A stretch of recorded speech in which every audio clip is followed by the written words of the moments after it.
Hello. Thank you for joining us for another conversation in our Spring 2025 series, The First 100 Days from Home to Abroad.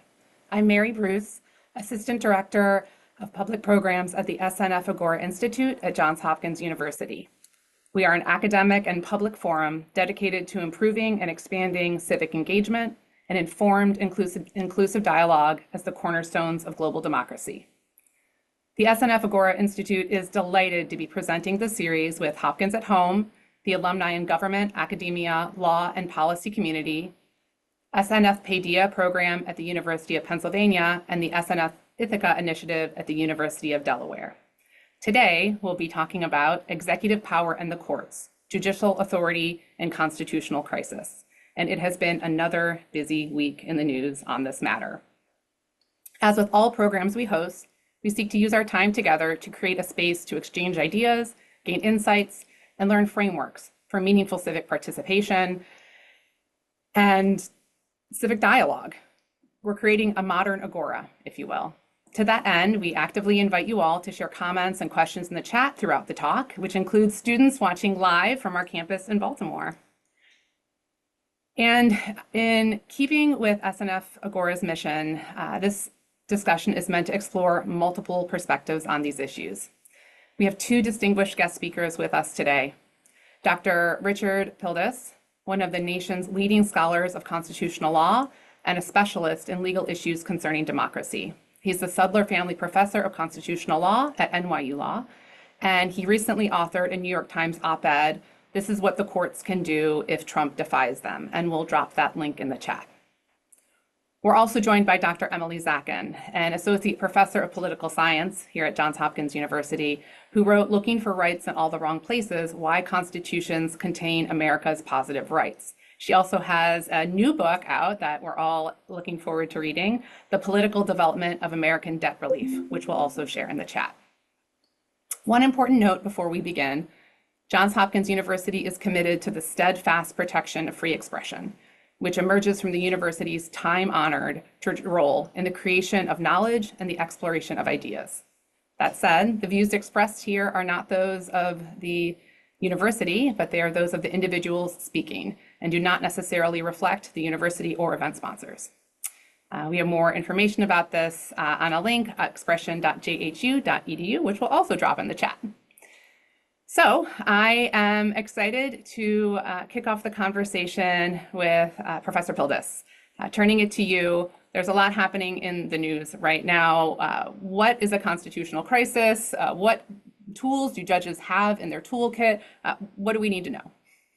Well, first of all, thanks very much, Mary, for hosting this. And thanks to the Agora Institute, which does such a great job at doing what we really need right now, which is bringing people together of diverse views and trying to promote civic dialogue, including on very tough issues. So my hat is off to the Agora Institute and Johns Hopkins. Let me step back and make some broad comments here at the outset to situate these issues.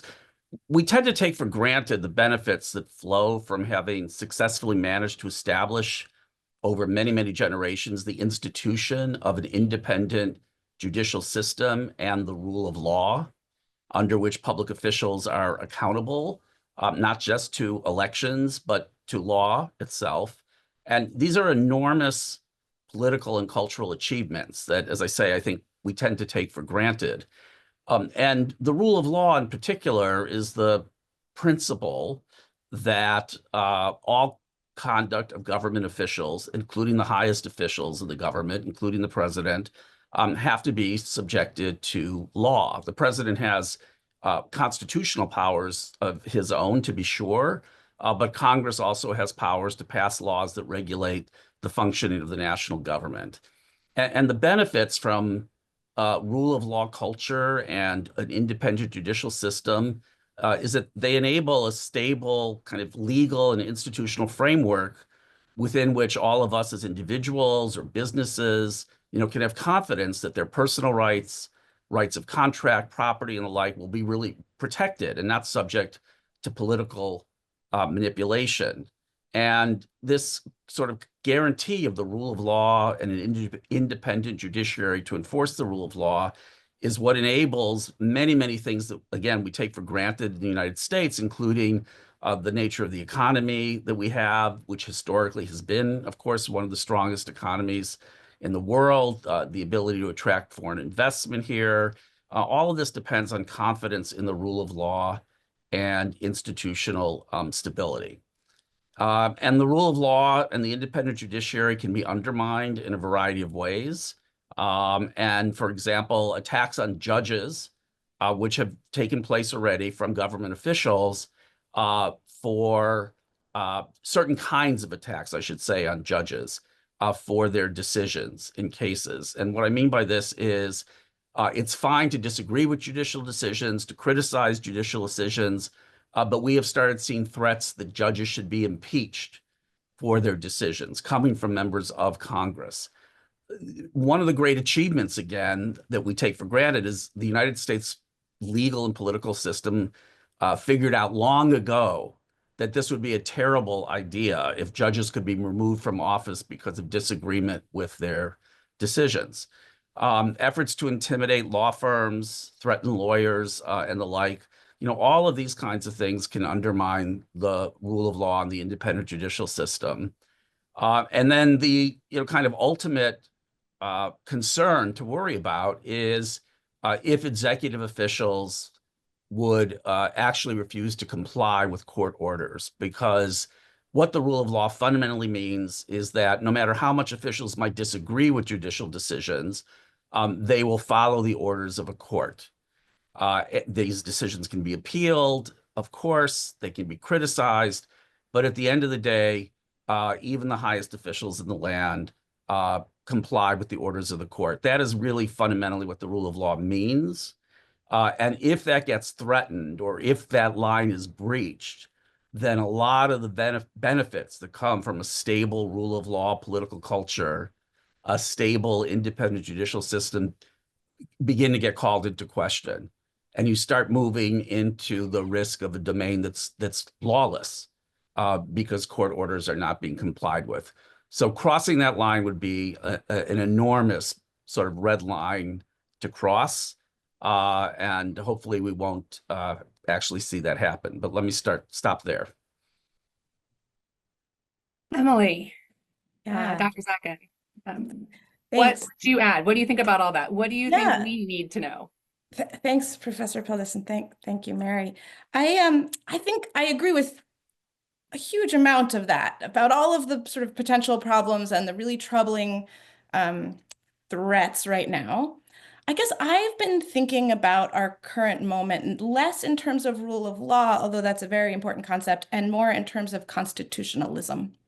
And these are clearly related, but I think they have slightly different emphases. So let me sketch that for a minute. I think constitutionalism really emphasizes, rather than a kind of judicially enforced set of laws that could be consistent with democracy or could be consistent with autocracy, you can have a kind of stable, predictable institutional environment, law-bound institutional environment, even in an autocracy. The emphasis in constitutionalism and democratic constitutionalism is really kind of limitations on government, democratic limits on government. So constitutional theorist Jan Elster describes this like Ulysses deciding to bind himself to the mast of his ship. He says, the people in charge, and here we could even mean majorities, but we could also mean the captain of the ship or the executive or the legislature for that matter. People making decisions decide ahead of time because we recognize the dangers inherent in certain courses of action, that we're not going to take those courses of action. We bind ourselves the way Ulysses binds himself to the mast of his ship so that he doesn't steer it toward the sirens. And ahead of time, we agree these are the channels of politics and these are the limits of politics.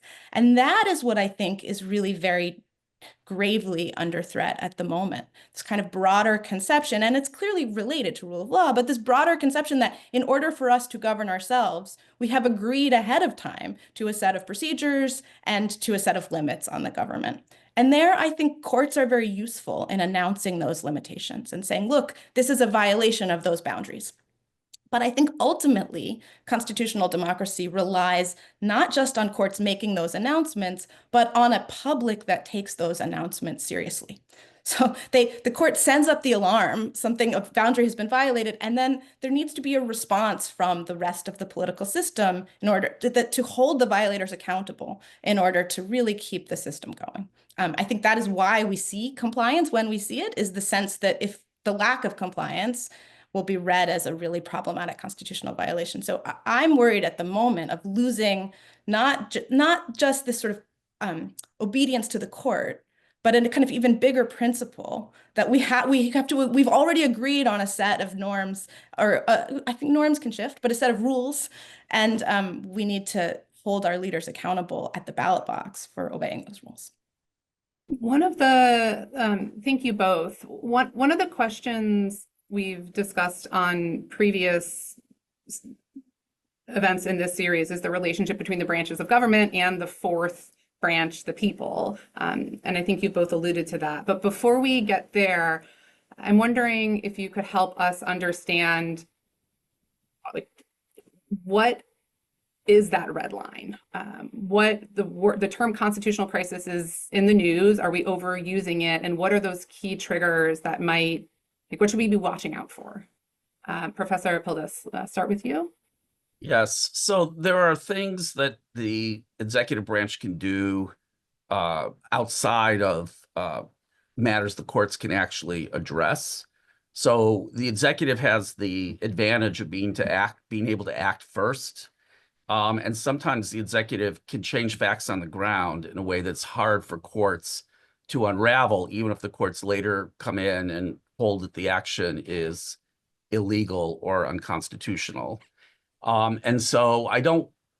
So there can be problems, certainly, with the executive branch violating kind of basic constitutional understandings or longstanding understandings of how our institution should function that the courts aren't necessarily always able to address. But I would still emphasize that when we have disputes about the scope of executive power, most of those disputes will end up in court. And the real question is whether executive officials or the executive branch will comply at the end of the day with whatever decisions and orders the courts issue. It's fine for the executive branch to push the limits of executive power. That's certainly happened frequently in the 20th and 21st century with the American presidency. But as long as the executive branch then complies with the court decision, that challenge to existing law, efforts to change the understanding of executive power is not as threatening. But as I said earlier, the red line, at least for those of us who are constitutional lawyers, is if the executive branch gets to the point of disobeying a court order. Because at that point, the rule of law sort of evaporates. The executive is not bound by law if the executive won't comply with the orders of the court. There, as you mentioned, the three branches of government, the judicial branch interprets the law, and that interpretation, at least when the court issues a specific order, is to be followed by various government actors, including actors in the executive branch. And that's really a critical principle about the rule of law, what it means to have the rule of law, what it means to have executive officials accountable to the law, not just in elections, but accountable to the law. And I think Emily is right. If we get to the point of having the executive actually defy the courts, which is a place we hopefully will not be, then you start moving into the realm of public opinion. How does the public react to this? On what side does public opinion seem to come down? Because public opinion affects the power of these institutions. But also, as I mentioned in that New York Times article that you, I guess, put in the chat, that instability that would follow from the executive branch refusing to comply with the law would have all sorts of ramifications, including potentially, in the economy, in the stock market, and the like, because you're now signaling a kind of instability in the U.S. political and legal order that we have not had in a long, long time, and that undermines all the reasons that various actors, domestic and foreign, have had to have confidence in the stability, predictability, reliability of the U.S. political and legal system. I think that all makes a lot of sense. I had an even more dire red line in mind when you asked this question, which is if the president refuses to acknowledge an election he has lost, or his party refuses to acknowledge the loss of an election and refuses to leave in response. So I'm thinking here about Adam Przeworski is a political scientist who has this very kind of pithy definition of democracy, that democracy is a system in which incumbent parties can lose elections and leave office when they do. And so my concern is that, in fact, not just that there will be this kind of tussling over whether the executive has to follow the announcements of the Supreme Court. I think that is a grave concern. I don't want to discount that, but our system has survived it in the past. So we have some famous instances. So Andrew Jackson is the one you sort of learn about in high school history class, where the presidents say, you know, the Supreme Court has made a decision, but I get to decide what the law means too, and I think the Constitution means something else. I don't think that's a good situation in which to find ourselves. I think though, and in fact, I think there are lots of political scientists who would call that a constitutional crisis. I think that's reasonable to call the violation of judicial pronouncements by another branch a constitutional crisis. I think an even graver crisis, though, would be if the incumbent party decides it can't possibly lose an election. And I think there's reason to worry about that because it has already happened, because we saw that happen on January 6th. So that's my kind of bright line of when we're in the kind of crisis that would signal a real threat to democracy. Hey, Well, I was just going to say, I think we could get to a crisis well before the next set of elections. I hope, as I say, we don't get there. I also just want to comment briefly. I mean, Emily mentioned Andrew Jackson supposedly saying to the Supreme, now the Supreme Court's made its decision, let it enforce it.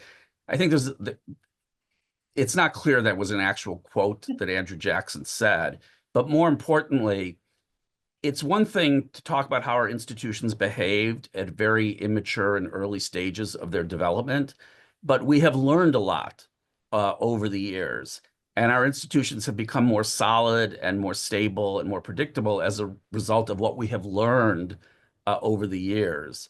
And so it kind of the example in the modern era of how significant the act of complying with a court order is for the president, even the highest official in the executive branch. If we go back to the Watergate crisis and President Nixon, and for those who don't know that history, which I assume is many people in the audience, President Nixon had been accused of participating in organizing burglary operations, other illegal activities concerning the Democratic Party's campaign headquarters. He denied this, but it turned out he had secretly been taping White House conversations. And when that became known, a special prosecutor issued a subpoena to the president asking for those tapes. And that was, of course, litigated, and it went to the Supreme Court.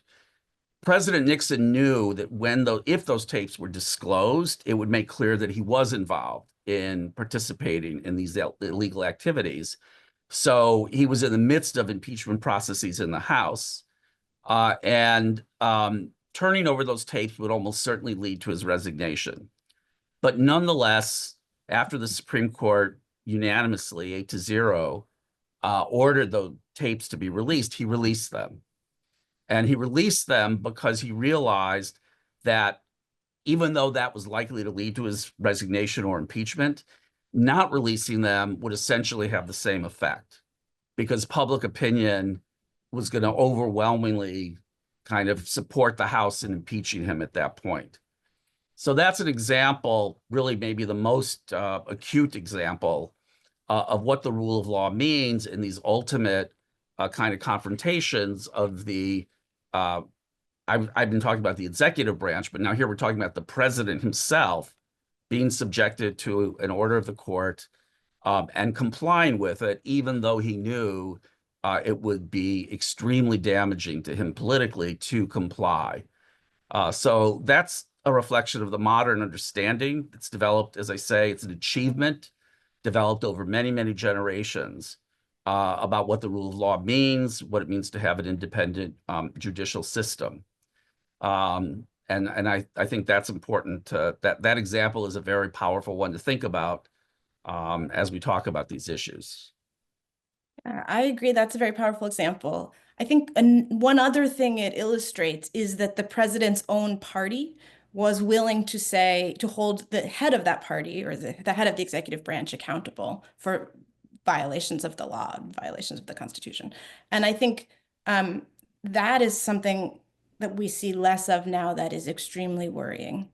So that one of the things that made this process successful of holding Nixon accountable was not just that Nixon happened to listen to the court, but Nixon's own party said, if you've done this, this is a problem. And there's a kind of political scientists have a term, partisan teamsmanship, where you sort of whatever will make your team win is what you do, kind of partisan teamsmanship that's on the rise, that I think this story about Nixon shows it wasn't always like that. You could say, even if you're in my party, even if you're on my team, there are greater principles at stake. And I think that's been compromised and is really jeopardizing the constitutional system, constitutional democracy. I think grounding ourselves in history is very, very helpful, and I did not know all of those facts. And we all agree we're in a different political moment. I can feel my heart rate go up as you share different versions of worst case scenarios. I'm curious, what tools do we have in our current system? Emily, you talked about some of the there are some tools that we're not using, but what are the tools? We have a question from Cindy in the audience. Do the courts have tools to enforce decision, and what's keeping them from using these tools? And there's also a follow-up question around disinformation. Like, does the public even have the information we need to be a part of this conversation effectively? Let's start with Dr. Pildes. Yeah, so on that first question, let me just start off by saying the courts have not refused to use the tools that they have available up to this point. There is one context in particular in which the executive branch is kind of dancing around with the court, but the court has not yet made a finding that the executive branch has failed to comply with the court order, defied the courts. If we get to that point, I mean, typically what happens is the courts will issue further orders, kind of making clear what the obligations are. They can have fact-finding proceedings to determine if the executive is in fact complying. The courts have a lot of tools available to drag facts out of the executive branch, and that's where a lot of information, will actually come. If there is the refusal to comply with the court order, one of the things I think people need to appreciate is it's highly unlikely that the court would issue an order to the president for a lot of reasons. But presidents don't execute the law themselves. They have a whole trail of subordinate officials who are the ones who actually implement whatever policies or executive orders that they develop.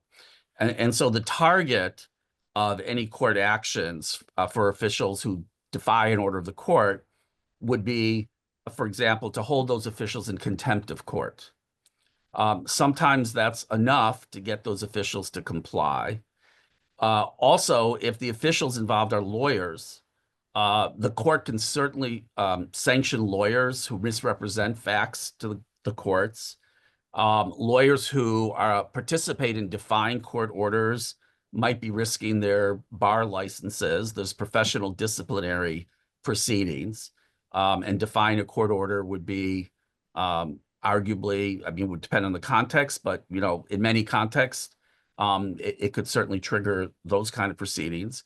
In addition, the courts can start issuing fines to officials, and they can increase those fines very significantly to get compliance with the court order. So, for example, when Twitter was in litigation, when it was called Twitter, and they were refusing to comply with a court order about certain documents that the court had ordered to be produced. The court started fining Twitter and doubling those fines every day. And, Twitter obviously is a hugely resourced company, but after 3 days, those fines were over $300,000 and about to double the next day and the next day. And so Twitter then complied at that point. And then the ultimate sanction the courts have is actually what we call criminal contempt, which is to put officials in jail for refusing to comply and hold them there until they do comply. Now, whether the courts could actually execute on that is complicated in our circumstances because the people who would actually do the arresting of any public official are U.S. Marshals who work for the court system but are formally within the Justice Department. And so, we can start worrying about scenarios in which the Attorney General orders the marshals not to enforce a court order by putting someone in jail. And this crisis could, as we're sort of imagining all this, could escalate to higher and higher, more and more intense levels. But another point about that, and this is the last point I'll make on this question for the moment, is that you can see that as a situation like this would escalate, more and more officials would have to be pulled in to the defiance. If that were happening, more and more officials would have to expose themselves, to the risk of contempt, to the risk of fines, and the like. And so that might also provide a checking mechanism. So the courts have tools to enforce their orders. I don't want to say that those are absolute guarantees. If push comes to shove and you get really intense defiance by the executive branch. But if we ever get to that point, I mean, that is a real constitutional crisis for sure. There are different pressure points throughout the system, and the courts haven't used all of them. That's, to me, a place for optimism. I'm wondering if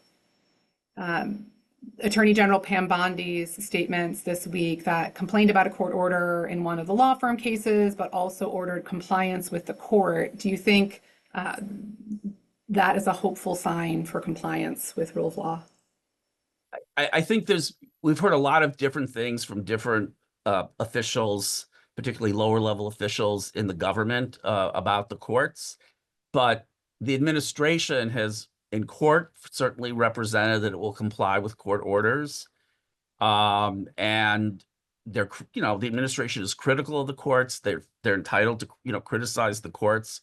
But we don't have a court that has yet found the administration or any administration officials to be in contempt or in defiance of court order. We could get there, but we haven't gotten to that point yet. Emily, I see you nodding.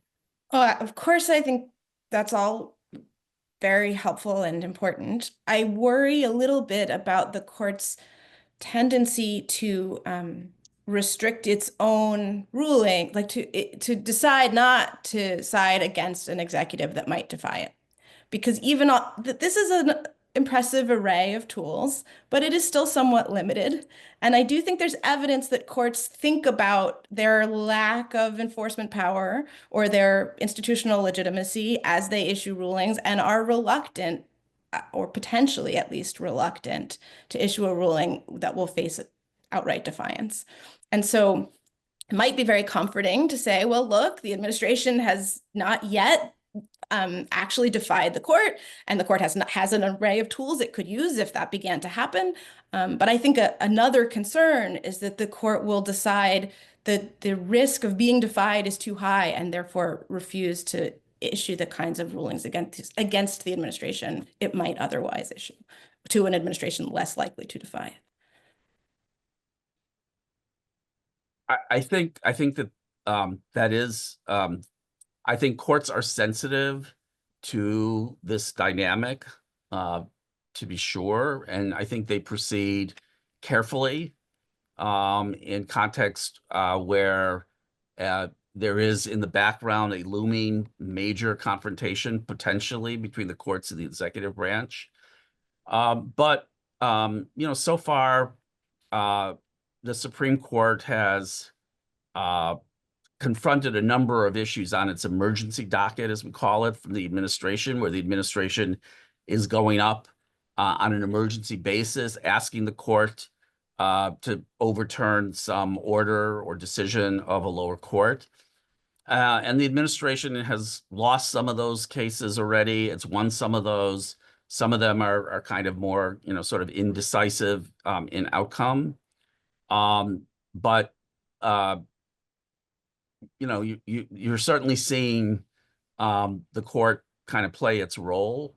Yeah. And so on these, well, anyway, I don't know if I want to get too far into specific issues yet, but you do see the Supreme Court kind of playing its role right now, as more of these issues come to the court in the form of emergency action petitions.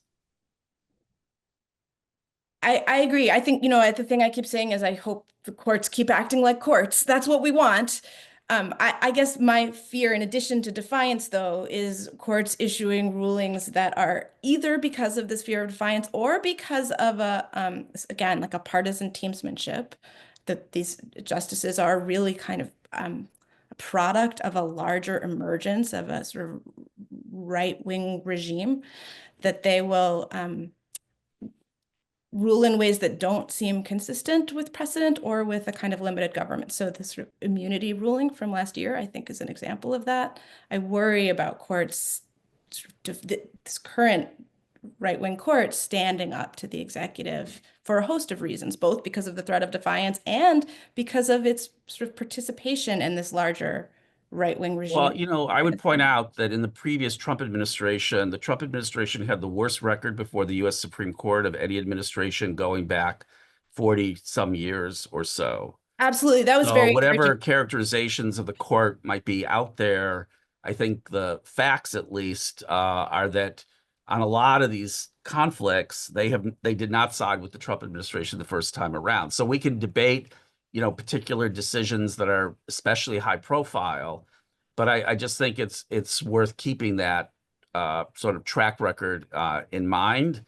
That was very encouraging. What do you think of the immunity decision, though? Do you think that was I think I don't know if I want to get too deep into the weeds on that particular decision. I think there was clearly going to be some scope of presidential immunity for actions taken while in office from criminal prosecution, some scope for that.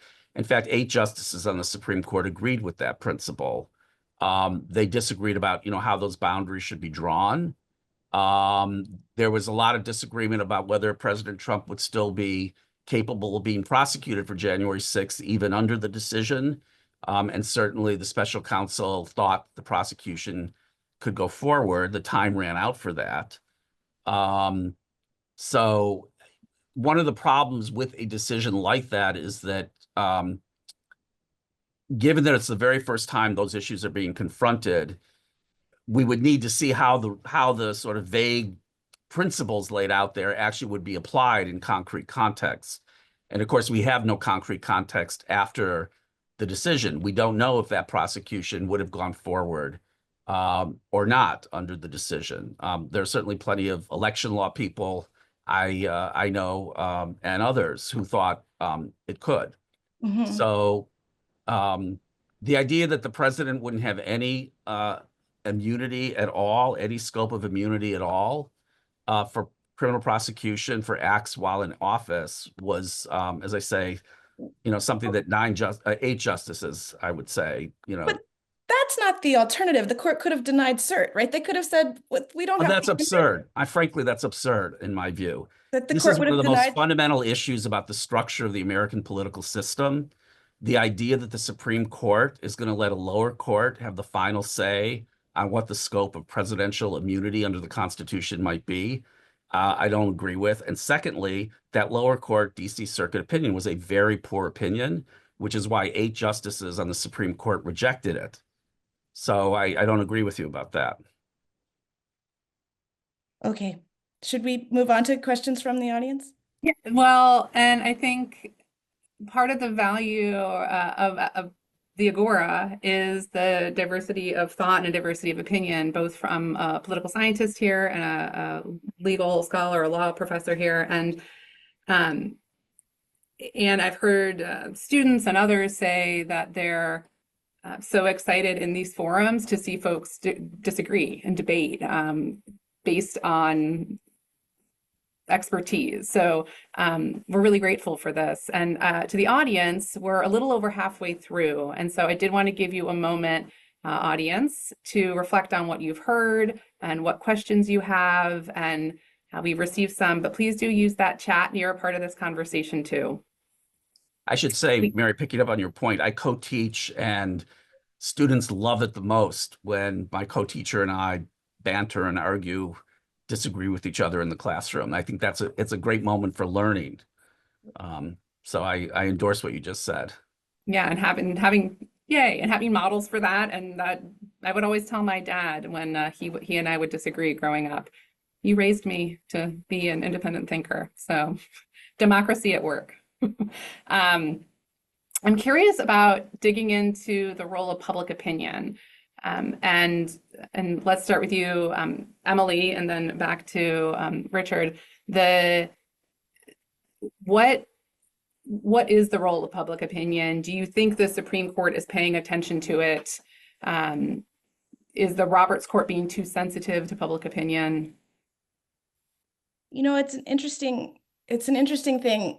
I think the often we learn, like in our civics classes, that what we like about having a Supreme Court in our democratic system is that it's unelected and that it's insulated and can therefore protect minoritarian rights from majorities. This is like the kind of ninth grade government story.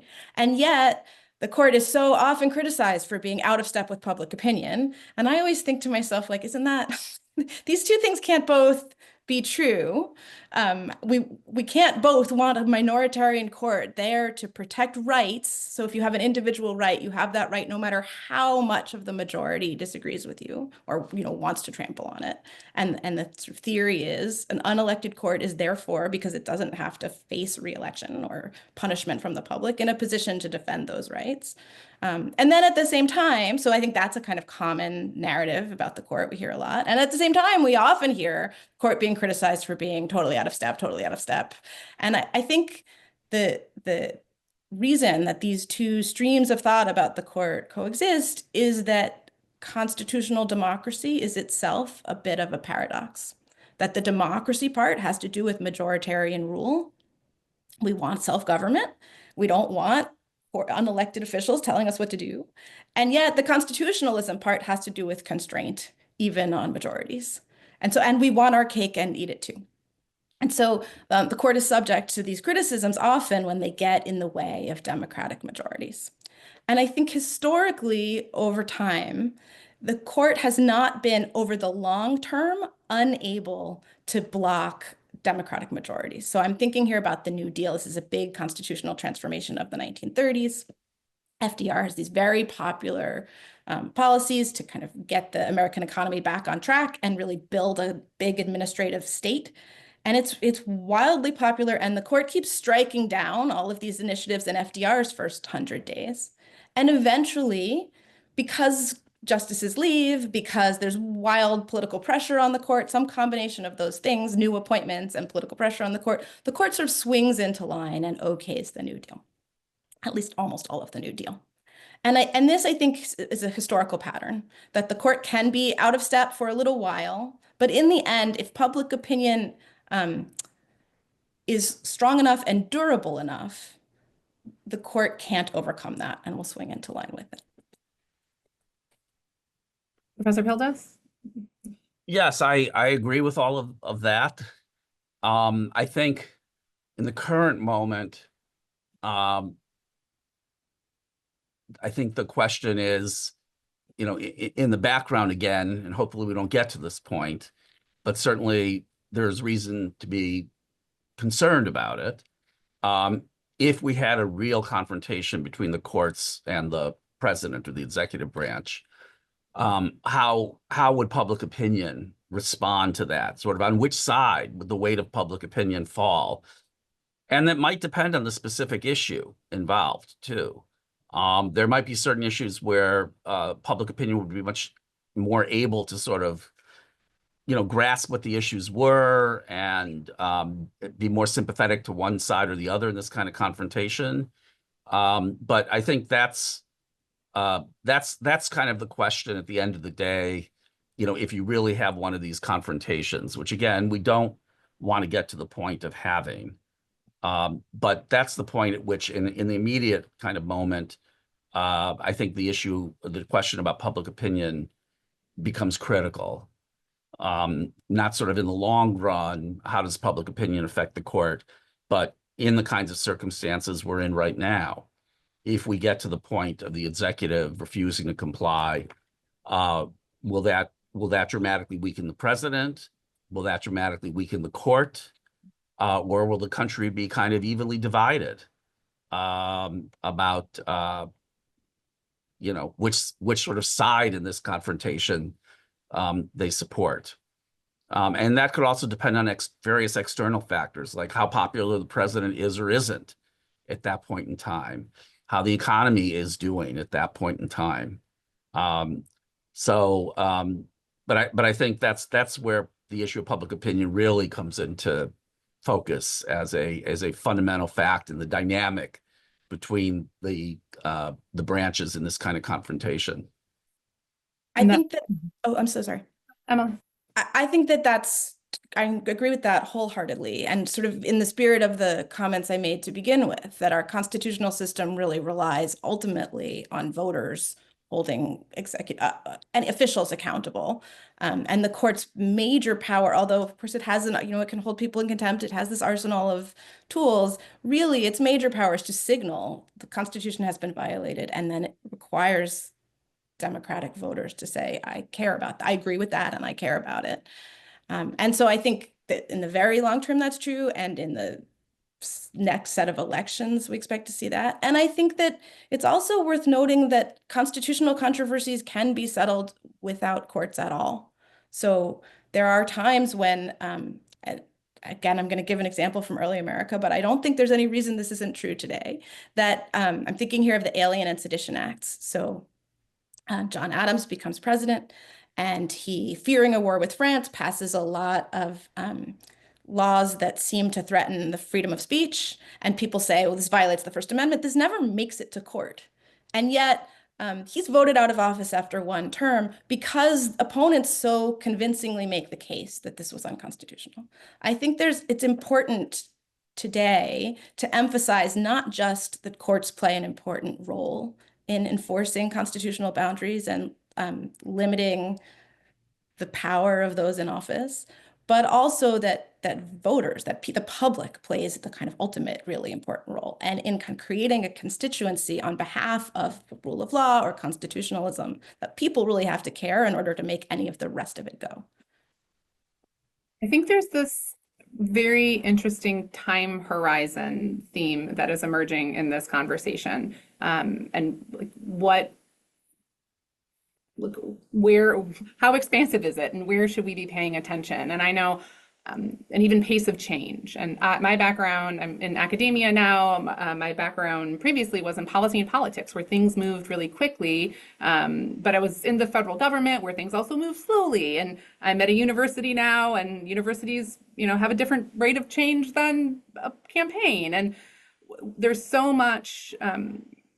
Professor Hollis, you've alluded to how much is happening in the current moment. And there are so many executive orders that have come out. Although, President Biden put out, that's what presidents do, is they put out a whole bunch of executive orders right away. But the pace of rapid executive action is substantial. And courts generally, I believe, aren't built to quickly respond in that way. So how are you thinking about the pace of court action, and can they keep up? Or is that even the right question? No, that's a very good question. And we used to talk primarily about how much legislation new administrations were able to enact in the first 100 days.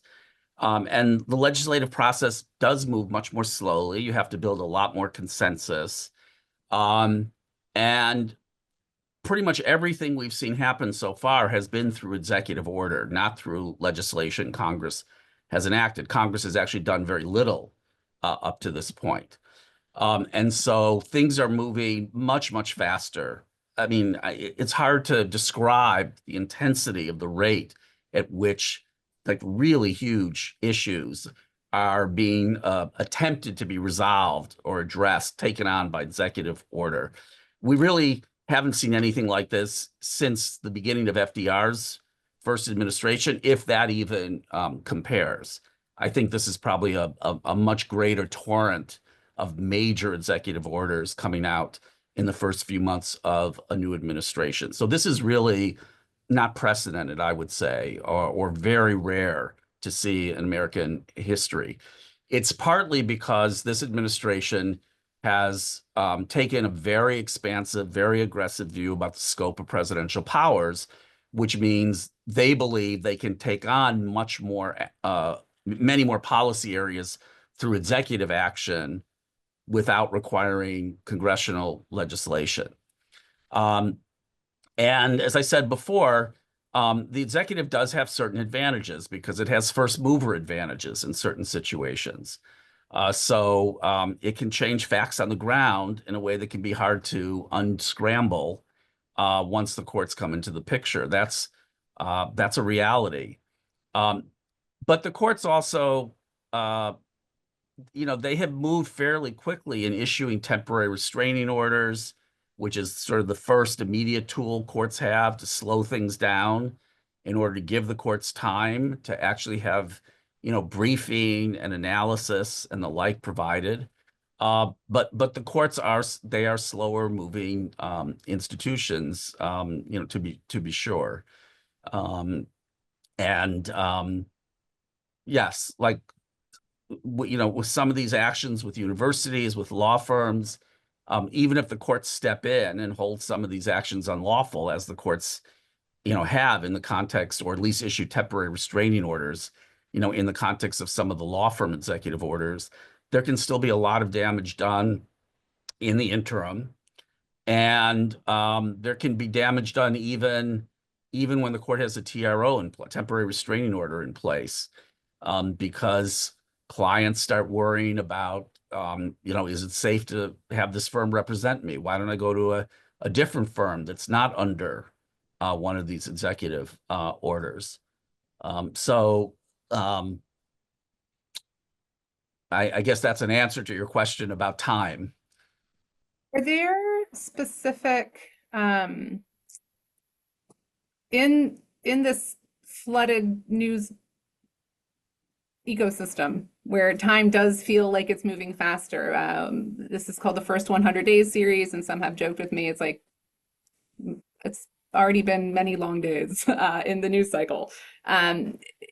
Are there certain cases that you're paying attention to? We can only consume so much. Are there certain cases you're paying attention to? And we have a lot of questions coming in from the audience, including our student watch party, in particular around the El Salvador case. And people are asking, has there already been a defiance of the courts? So the court has not reached that conclusion yet. The Supreme Court, just weighed in on that case and held that the government has to facilitate the return of that one particular individual who's been the center of some of these controversies. I would say, keep in mind the court earlier had made clear that individual hearings are required to determine if someone is potentially subject to the Alien Enemies Act. The court has not yet decided whether the act is even applicable in these circumstances, whether it accepts the government's theory, as to why the act is applicable. But even if it's applicable, the Supreme Court has said, individual hearings are going to be required. And we will see. We're in the midst of seeing how the government is going to respond to the Supreme Court saying that the government needs to facilitate the return, meaning taking what actions it can to bring this person back. Now, we will see how that engagement between the court and the executive branch goes. This is really the cutting edge right now, I would say, of this issue. But you asked what kinds of things I'm paying attention to. I mean, there are many, many things to be paying attention to. Obviously, cutoffs of university funds, withholding, grant money and the like, is a huge issue universities are facing. Cutting off law firms, sanctioning law firms for the representation they provide is a huge issue. Targeting specific individuals for investigation by executive order is a huge issue to pay attention to. So I don't know if I don't want to pick and choose particularly, because there are so many urgent and important and really monumental actions being taken and issues being raised. I think one additional to consume media. Dr. Zackin? Well, I was going to say one additional issue with the speed at which courts resolve these issues, these questions, is that the Trump administration can reap many political benefits while these issues are working their way through courts. And so you can say to your base, I did all this stuff. If eventually it comes out such that some of it is reversed, that some of it is disallowed, I think Trump has still reaped a lot of the political rewards. And that is a problem with, I mean, I still think courts ought to reverse much of it or, disallow much of it. But that doesn't mean that he hasn't benefited from doing these things initially anyway. Like, it may not be all about whether the policy stands up, but rather how popular you are as a result of trying to do this stuff.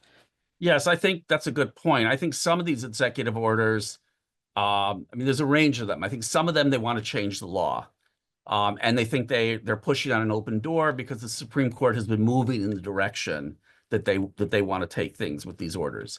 In some of these contexts, they want significant changes in the law. They may think there's a chance that will happen. But in some of these cases, I think they, anticipate that the courts are going to say, no, this is unconstitutional. But they still think it's in the political interests of the president, the administration, to push these issues and appear to be defending these positions, even if they know it's likely they will lose and that they will criticize the courts. When they do lose, there may still be political advantages in doing that. I'm reflecting on how when I'm consuming more information from the both of you, and when we started the series, it was originally a 4-part. And I think we've now expanded it to 6 and then a 10. And then it just in some ways, as a,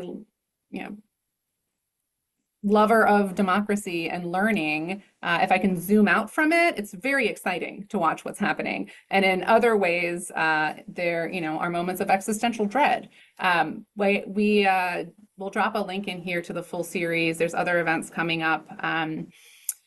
Part of the ecosystem here, of course, includes lawyers. Dr. Pildes, I wonder if you could you mentioned the role of attorneys and some of the actions that have come out of the White House to law firms. What do you think what should we be paying attention to there? Well, so part of the rule of law involves, having lawyers who will represent various clients, including clients who might be unpopular or might be unpopular with the administration that happens to be in power. Take controversial positions, give people representation, allow them to exercise their legal rights to challenge governmental authority. And that's obviously a very important part of the rule of law, because unless you have law firms, lawyers prepared to do that, the rule of law is kind of an abstraction, but it's not given vitality. So lawyers, give it vitality by representing people in court. And when the administration issues these executive orders targeting particular law firms, including for the issues that they've represented, first of all, that's a real attack on the legal system. And it also may intimidate some lawyers or law firms from representing certain sorts of clients or certain sorts of issues. And so those are very troubling actions. We are unbelievably almost out of time. So what I think is our last question, it might be our penultimate question, but what I think is our last question is, what else do we need to know? What else do you want to share with this audience? And students in particular have asked, what do we do? Who would like to start? I think Emily, you look ready? Yeah, Raise I your mean, hand. I think again, our greatest hope lies in a kind of popular resistance, both of civil society leaders, so leaders of law firms, leaders of universities, refusing to kind of pre-comply and exercising courage, even in the face of personal threat of real personal loss or sanction, to say there's something big at stake here, and we won't allow you to do it. I think this is and then I think for regular people, to it's very discouraging. I think this host of Mary, you were talking about this sensation of it's more and more, it's so much, it's so much, it's so much. But I think the question I'm with Rick on this idea that like picking one issue and sort of worrying about it is not really the right approach, but rather to say we're in a moment where our democracy is under threat. The kind of premises of limited government are being challenged, and we believe in them. And to kind of continue to hold that stance, I think the protests this weekend were very encouraging. And I think it requires a kind of, where there's deep polarization, that's really right. We have a kind of bimodal distribution in the electorate, so two teams that really don't see eye to eye. But I think we can form a pretty robust and powerful consensus around, if we want to call it rule of law, around limited government, around a kind of ongoing democracy, that even across kind of gaping divides in the kind of country we want to see, we can all agree we want it to continue to be democratic. And so to not be sectarian, to take on allies who disagree about a lot but agree on this, I think that has to be the way forward. I've noticed in recent years, I mean, like over the last maybe 10 to 15 years, I think students I see have become more kind of cynical about, American institutions and the court system. And I think it's important that people appreciate actually how important these independent institutions are, how important the rule of law is, to recognize that, when you face kind of crises and real challenges and real stress tests of the democratic system, you need to support these institutions. You need to stand up for these institutions. You need to understand what is at stake, and why these values of the rule of law are so important. And so I would encourage, as a very first step, at least, that students really kind of understand that. And with all its flaws, with all the critiques, why it's so important to have and sustain the rule of law and independent judicial institutions, and the role of lawyers in bolstering all of that. And then the specific actions people take, I would leave to their own, kind of judgment about what they find appropriate. But that's a starting point. I am so grateful to be a part of this institution and this community and in conversation with you all, and heartened by what I've learned today. I'm also going to encourage the audience, we're dropping a link in the chat, to please go ahead and open that link right now. It's a very short 1-minute opportunity for you to share what other topics you'd like us to cover. Maybe we could have these distinguished guests come back for round 2, no promises. We've learned so much, and I think a theme I'm hearing is the importance of conversation and the importance of all of us being a part of it. Democracy takes all of us, so we can keep asking questions with curiosity and kindness, including to people who disagree with us or might disagree with, and learn from that. And that there's more to come, that there is a long arc of history, and there's things we can learn today and do today and tomorrow, and there's a long arc here that we're working with. So thank you all so much, especially to Dr. Pildes, to Professor Pildes and Professor Zackin. We have an upcoming event on the executive branch in our backyard, looking at what's happening in Johns Hopkins local communities in Baltimore and DC, featuring more incredible speakers. We'll drop the link in the chat. That's April 29th. So again, on behalf of the SNF Agora Institute at Johns Hopkins University, thank you all, folks joining in from across the country, for being here, for being a part of the conversation, to Hopkins at Home, to SNF Paideia at University of Pennsylvania, SNF Ithaca at University of Delaware. Together, we're doing the work each day. The mission of creating opportunities for people to come together across dialogue, across difference, and develop solutions to make a better world. So thank you so much. Have a wonderful day. Thank you.